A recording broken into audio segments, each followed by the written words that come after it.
ओम शांति। अव्यक्त प्यान प्यारे बाप दादा, मंचासीन दादी जी और मेरे प्रिय भाई और बहनों, आज का मेरा विषय है अंतर्मुक्ता। आज का मानव भौतिकवाद का अधिक विश्वास करता है। भौतिक पदार्थों को प्राप्त करने के लिए और पृथ्वी के तत्वों को हासिल करने के लिए वो दिन रात लगा हुआ है, लेकिन वह अपनी कर्मेंद्रियों को वश करने में ध्यान ही नहीं दे रहा है। इसलिए वह अपनी सच्ची सुख और शांति के लिए तलाश में है। यहाँ तक कि रात को नींद के लिए उसको नींद की गोली लेनी पड़ती है, माना वह अपनी कर्मेंद्रियों को वश हो चुका है।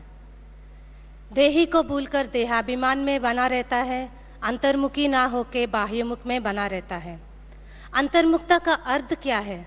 अंतर्मुक्ता का भावार्थ यह है कि मानव अपनी आंखों से वही देखे, कानों से वही सुने और मुख से वही बोले, जिससे शरीर में स्थित आत्मा की उन्नति हो।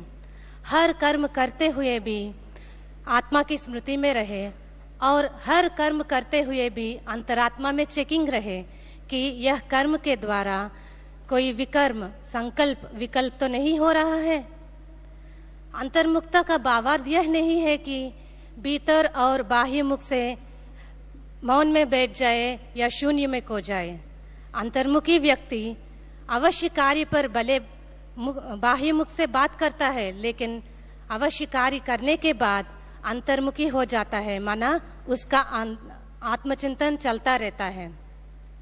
मनोवैज्ञानिक भी मानते हैं कि मन की अधिक शक्ति सुषुप्तावस्था में रहती है, जिसको जागृत करने के लिए आत्मचिंतन बहुत जरूरी है। ऐसी जागृत व्यक्ति अपने जीवन में कोई कंफ्यूजन नहीं होता है और उसकी चेतना और अंतः चेतना में समानता प्राप्त कर लेता है, जिससे उसका जीवन सुखमय, संगीतमय, आनंदमय बन जाती है। और माना भी जाता है अंतर्मुक्ता सर्व गुणों का फाउंडेशन है, खान है। सहनशीलता, धैर्यता, गंभीरता, मधुर वचन आदि गुण अंतर्मुक्ता के द्वारा ही प्राप्त होते हैं। इसलिए कहा जाता है अंतर्मुखी सदा सुखी। परमपिता परमात्मा शिव ने भी हमको अंतर्मुक्ति के बारे में बहुत ही ध्यान खिंचवाए हैं। पहला है कि हम स्वयं को उस सर्वशक्तिवान शिव परमात्मा की संतान, ज्योतिर्बिंदु स्वरूप आत्मा समझे और यही आत्मिक स्मृति में उस प्रभु को याद करते रहे, जिससे हमारा आत्मचिंतन भी सहज हो जाएगा, प्रभु चिंतन भी सहज हो जाएगा और अंतर्मुक्ता भी कायम रहेगा।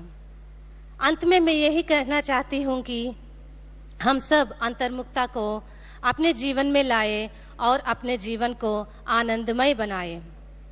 ओम शांति। इस शरीर का नाम बीके शशि कुमारी, शांतिपुरम सेंटर, विशाखापट्टनम, आंध्र प्रदेश, महाराष्ट्र जोन से हूँ। ओम शांति।